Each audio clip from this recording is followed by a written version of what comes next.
Good morning, students. Myself, I am Dr. Sivashankar, Head of the Department of Physics, Viswasai Educational Society. Today, I am going to explain magnetism and matter. It is one of the important chapter from our second year syllabus. Actually, in the second year, we have the 16 chapters. Among those 16 chapters, magnetism and matter is an individual as well as the important chapter. Now, let us start our discussion with definition of the magnet.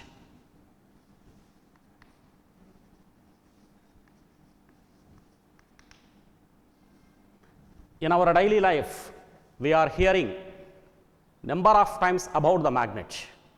Actually, magnet is nothing but a matter, a piece of matter or substance. Suppose a piece of matter which attracts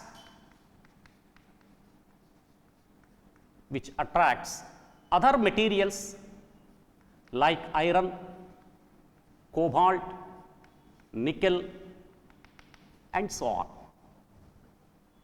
Therefore, it is said to be attractive property.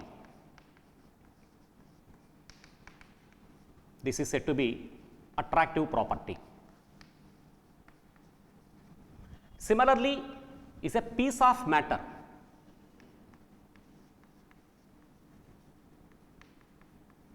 Magnet is a piece of matter. Now, it going to attract the other materials like iron, cobalt, nickel and so on. That property is said to be the attractive property. Similarly, this piece of the matter, if it is suspended freely, it comes to the rest by itself, showing north-south directions. So, this is a magnet. This is the magnet. If it is suspended freely, it comes to the rest by itself, showing north-south directions. That is why here it is showing directive property.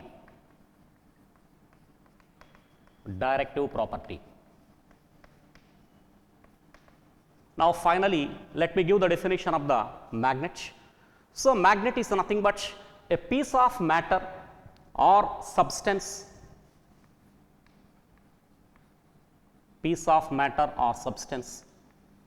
which when suspended, it comes freely, showing north-south directions and attracts the other materials like iron, cobalt, nickel. Of course, these all are ferromagnetic materials. I will explain it later. What about the ferromagnetic materials? It attracts the other materials like iron, cobalt, nickel, etc. That is why it is the attractive property. Whenever it is suspended freely, it comes to the rest by itself, showing north-south directions. It is said to be directive property. So, the magnet exhibits attractive property and also directive property. Therefore, attractive and directive properties are combinedly called magnetism. Now, next definition, the magnetism.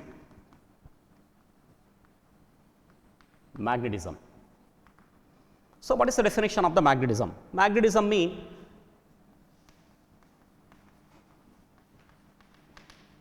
attractive plus directive properties combinedly called magnetism. Attractive and directive properties are combinedly called magnetism.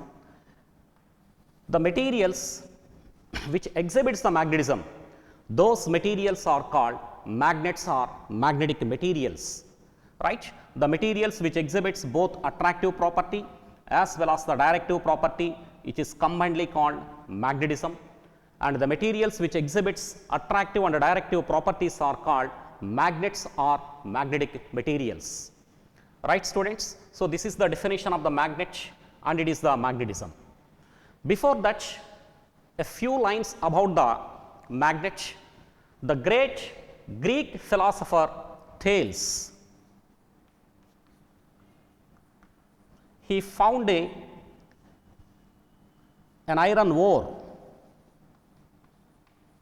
in the place of an Iceland in the Greece that is said to be magnesia.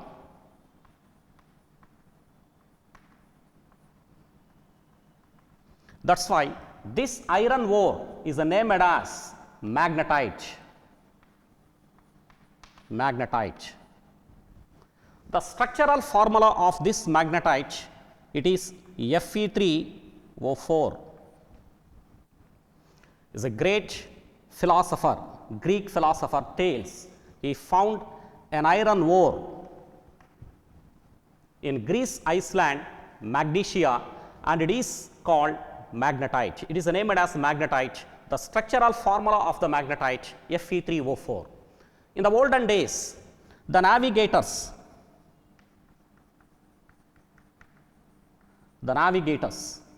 they used the magnetite for the sake of steering the ships, that means for the sake of direction of the ships, and it is called lodestone. Lodestone. Lodestone are in the sense of leading stone. Lodestone in the sense of leading stone. So, the lodestone or a leading stone is used for the sake of giving the direction for the ships, and it is made from magnetite. So, magnetite that is Fe3O4, which is used as a lodestone, or it is the leading stone for the steering the ships by the navigators. This is a brief introduction regarding the magnetism and matter. So, once again we recall what we covered so far regarding the introduction part about the magnetism and matter, and a few lines regarding, once again we recall about the magnetism and matter. This is only the introduction part. Today we started the magnetism and matter. Actually, if you have been observed the introduction part, magnet, I given clear definition of the magnet. Magnet is nothing but a piece of matter which when suspended freely comes to the rest by itself, showing the north-south directions, and also it going to attract the other materials like iron, cobalt, nickel, etc. Those materials are said to be the magnet. So, moreover the magnet exhibits attractive property as well as the directive property, and the magnetism means the attractive and directive properties are combinedly called magnetism. The materials which exhibits the magnetism are called magnets. That is a brief introduction. Before that, the Greek philosopher Thales, he found that an iron ore in the Greece, Iceland, magnesia, he named the magnetite. The iron ore is named as magnetite. The structural formula of this magnetite is Fe3O4, and the navigators, they used that magnetite for the sake of steering the ships, giving the direction for the ships. Therefore, it is said to be the lodestone, or in the sense of leading stone. That is the introduction part regarding to magnetism and matter. So, we learned about the magnet and the magnetism. Now, let us move to types of the magnets. Types of magnets.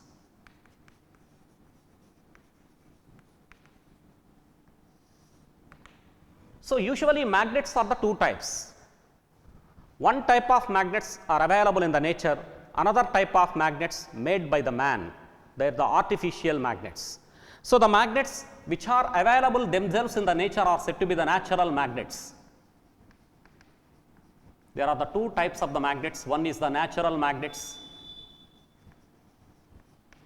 another one is artificial magnets. Artificial magnets. Now, let us start our discussion with one, natural magnets.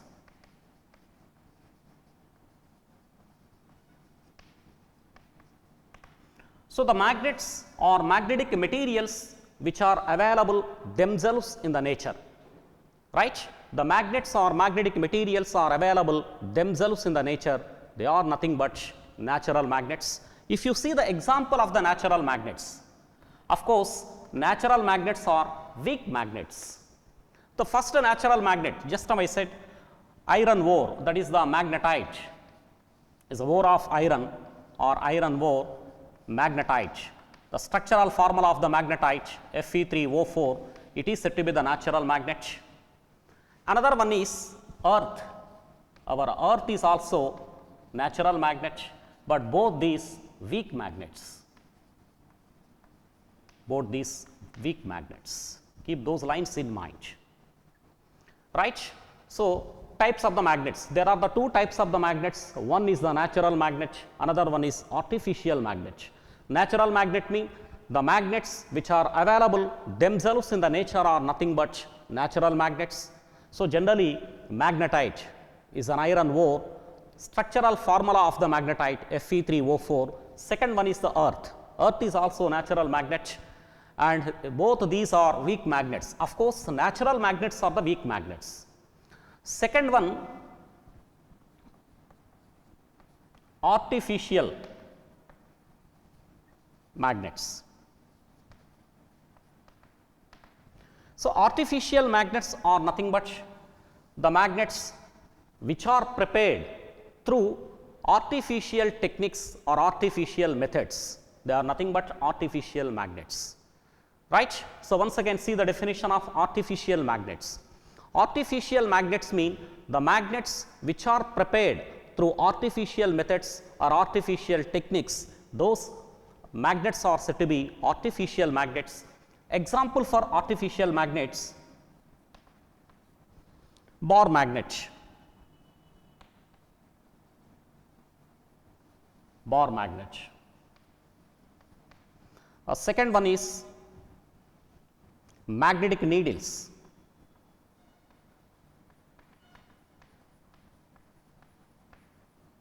Magnetic needles.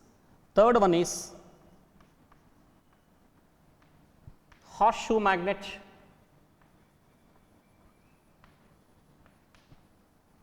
Or U-shaped magnet.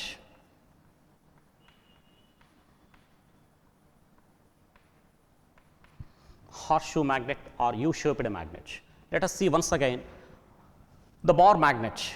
Bar magnet is nothing but the magnet which is in the form a bar or rectangular shape. This is the bar magnet. These are the poles of the magnet. So, the bar magnet is commonly used a form of artificial magnet. Second one, magnetic needles. We are very familiar about the compass. They are nothing but magnetic needles. Here also, this is the compass with the south and the north poles. With the south and the north poles. Third one is the horseshoe magnet or U-shaped magnet. It is like shown in the figure.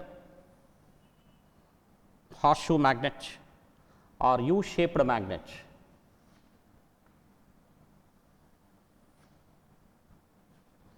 Again, this is the south pole and the north pole.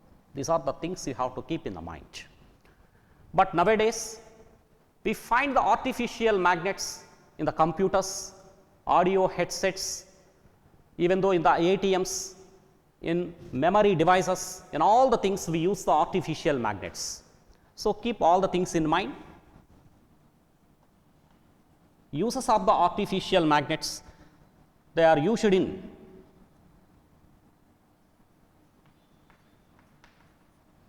computers, that is memory based devices, audio headsets,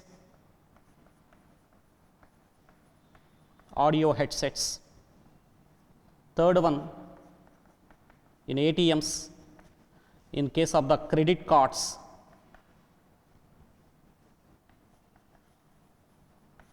in case of the memory based devices, in all electronic goods we use the artificial magnets. Clear? So, this is the types of the magnet. There are the two types of the magnets. Once again we recall: natural magnet, another one is the artificial magnet. Natural magnet means the magnets which are available themselves in the nature are nothing but natural magnets. Generally, natural magnets, we have the two examples. One is the magnetite, is an iron ore. The structural formula of this iron ore Fe3O4. Second one is the earth. Therefore, of course, these two, magnetite and earth, both are the weak magnets. And second one is the artificial magnets. In case of the artificial magnets, they are the man-made artificial satellite, artificial magnets. These are the man-made magnets. The magnets which are prepared through the artificial methods. Artificial methods.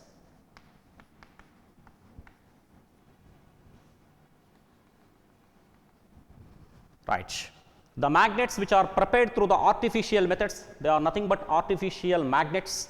So, they are the three examples for the artificial magnets. One is the bar magnet, second one is the magnetic needle, third one is the horseshoe magnet or U-shaped magnet.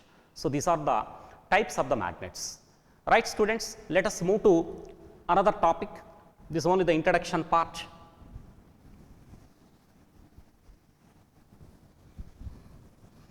So, properties of the magnet. Let us see what properties exhibited by the magnet or magnetic material.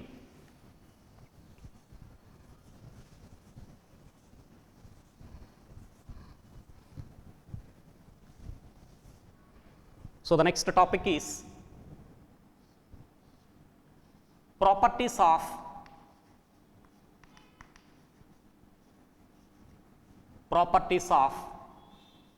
magnets or magnetic materials.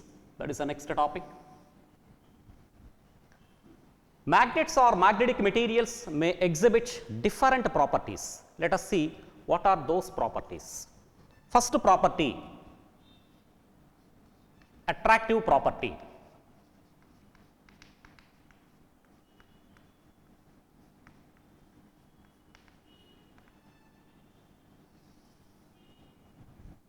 Attractive property is nothing but the strength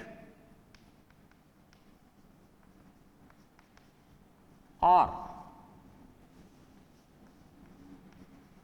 power, strength or power of magnet to attract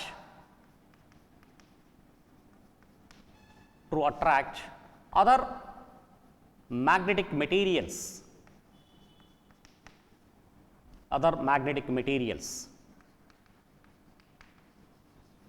Is called attractive property.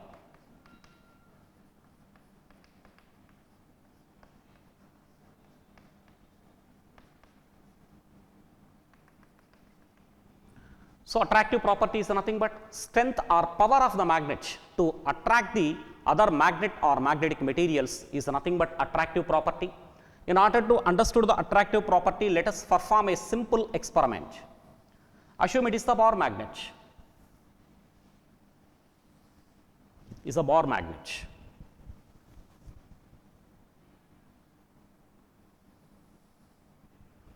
This is the bar magnet.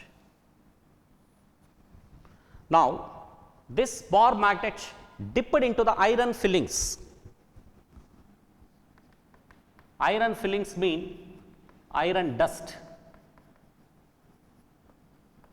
Iron fillings mean iron dust. It is dipped into the iron fillings. Then, here if you have been observed, more number of iron fillings are cling at the ends. More number of iron fillings are cling at the ends. Whereas the less number of iron fillings are cling at the center. So, simple experiment. So, this is the bar magnet. Let us label it. It's a bar magnet. This bar magnet dipped into the iron fillings or iron dust. More number of iron fillings are cling at the mean attract at the ends of the magnet, whereas the very less number of iron fillings are cling at the central, that is the center. This is said to be neutral region.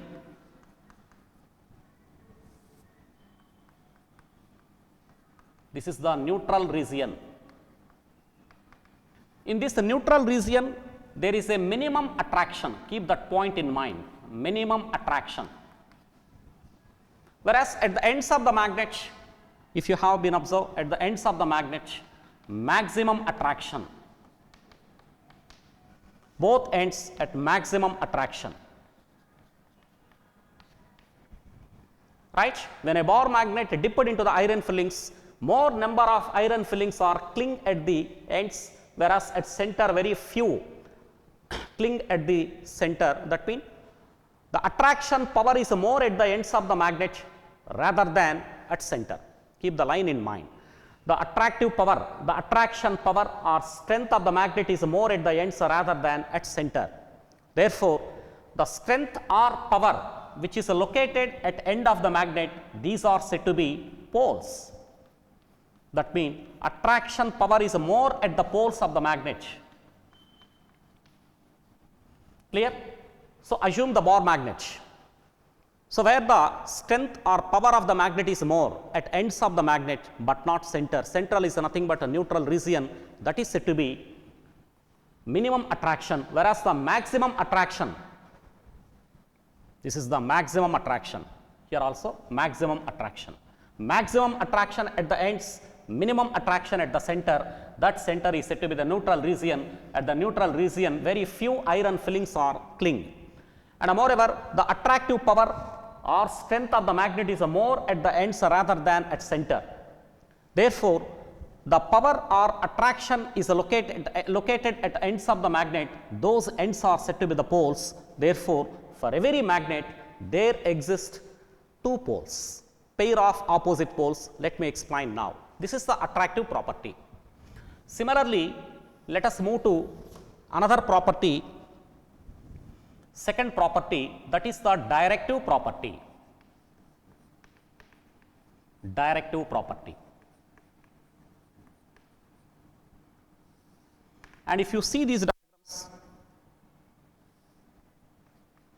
this is a fixed support,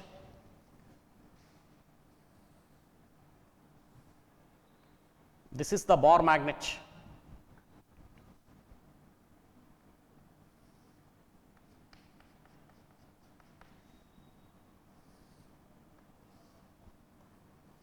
this is also a bar magnet.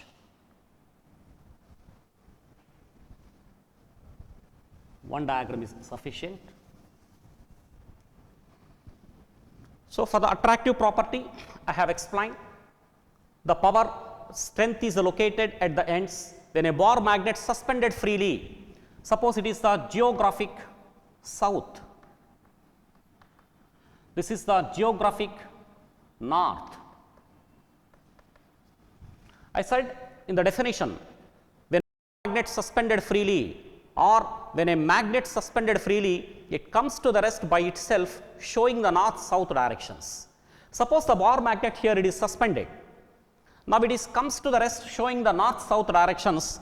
Now, the end of the magnet which is towards the geographic south is said to be the south pole. Similarly, the end of the magnet which is towards the geographic north is said to be the north pole. That means in every magnet there exists a pair of opposite poles. Suppose it is the bar magnet. This is the bar magnet. In this bar magnet, this is the south pole and the north pole. These are the pair of opposite poles. One is the south pole, another one is the north pole. That is said to be the directive property. Right? So, first one is the attractive property, second one is the directive property. Through the directive property, we recognized the poles. Then third one, inductive property.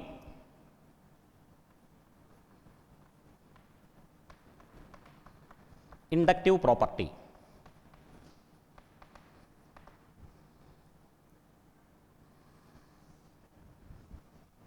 Inductive property means, for example, take the bar magnet. This is the bar magnet. This is the south pole and it is the north pole.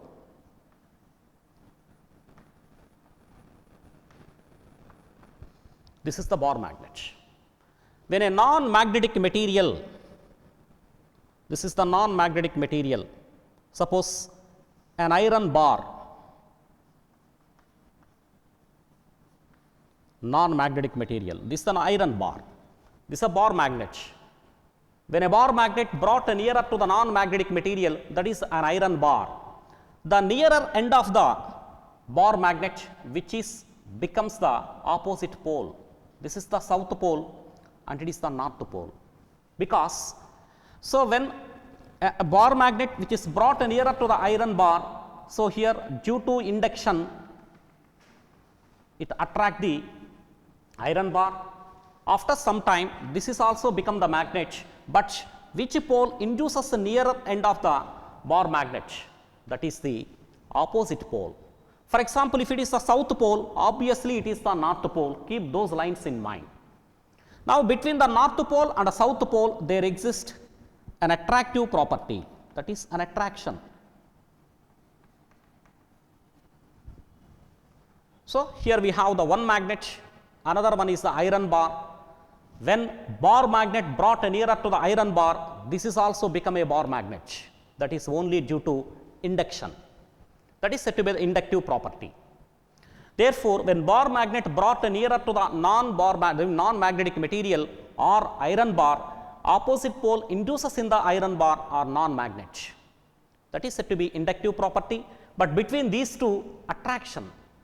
Finally, we conclude this: induction precedes attraction. Induction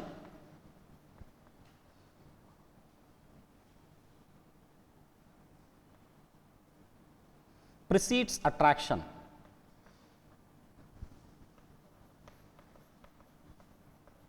So, what is the meaning? Induction precedes attraction. Induction precedes attraction mean before attraction, induction between the two. This is an induction. Due to the induction only, it become a magnet. Clear that. Due to the induction only, this become the magnet. That is why induction precedes attraction. That is an important point. And let us move to another property.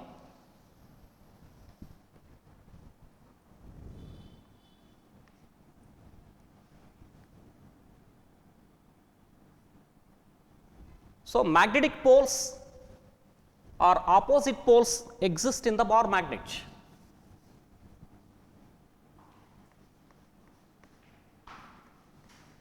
Opposite poles exist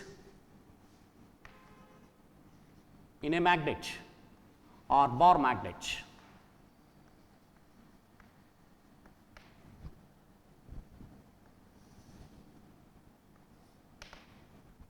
Right. Opposite poles exist in bar magnet, which mean, suppose this is a bar magnet. Assume it is a huge magnet with a south pole and a north pole. When this bar magnet cut into the pieces, this is a bar magnet. If it is cut into the pieces, now it is made into two pieces. This is one piece, this is another piece. Actually, here the south pole, here the north pole. Does these pieces exist like this? That means, if you divide the magnet into the pieces, does the poles separate? No, because if you cut the magnet, if you made the magnet into the pieces, in every piece there exists a pair of opposite poles. Suppose if you cut the bar magnet into the pieces, if it is made into the two pieces, in this part again the north pole exists, in this again south pole exists. Similarly, this is the bar magnet. If it is cut into the two pieces, do this. If you cut into the two pieces, again in this both south pole and a north pole exist. Here also south pole and a north pole exist. If you divide the magnet, again the two pieces, in this again you are getting south pole and a north pole. Here also south pole and a north pole, and so on. So, what is the conclusion? When a magnet cut into the pieces, in every piece there exists a pair of opposite poles. That means the single poles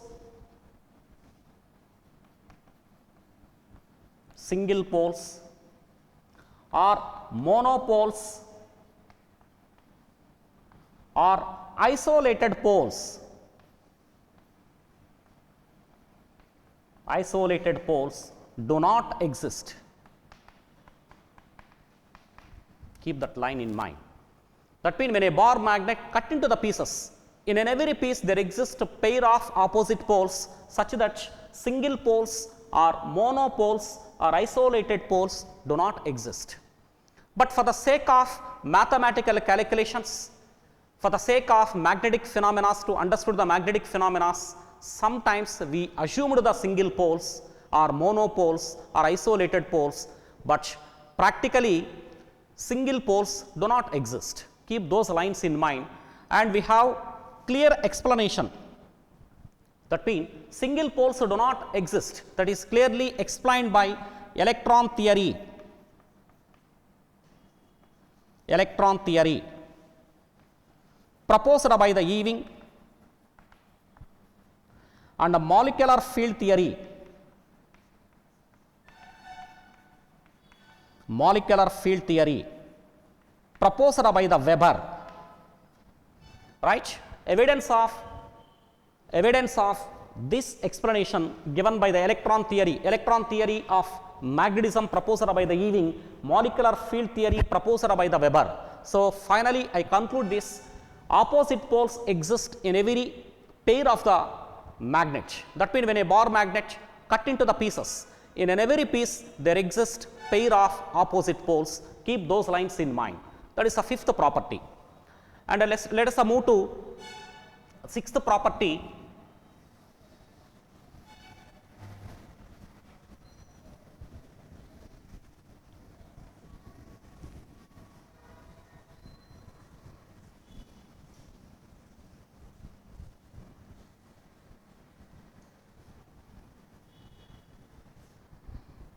Sixth property, law of magnets.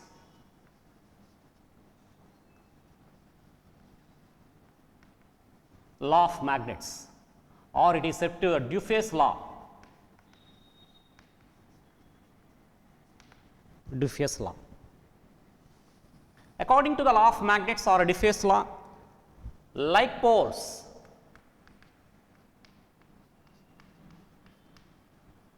repels with each other,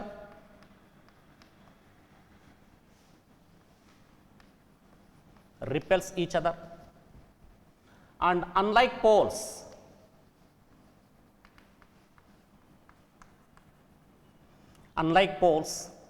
attract with each other.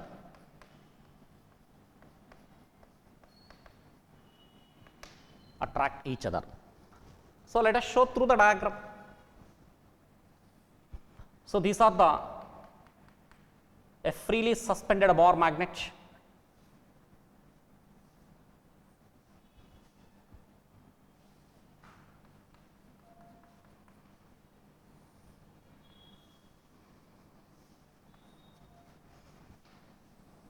So three situations here I am giving where you are getting the attraction and repulsion. So what is the statement regarding the law of magnets? That is the law of magnetic poles. Is a perfectly law of magnetic poles is very clear. Law of magnetic poles, or it is said to be Diffe's law.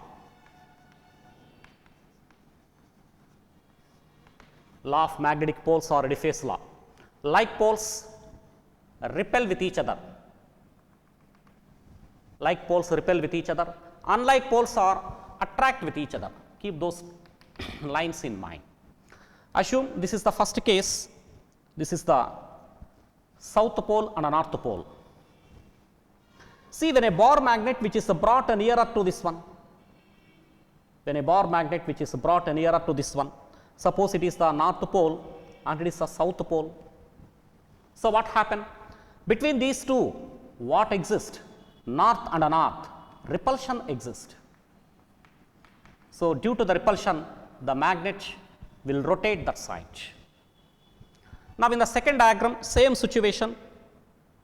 Assume it is a south pole and it is a north pole.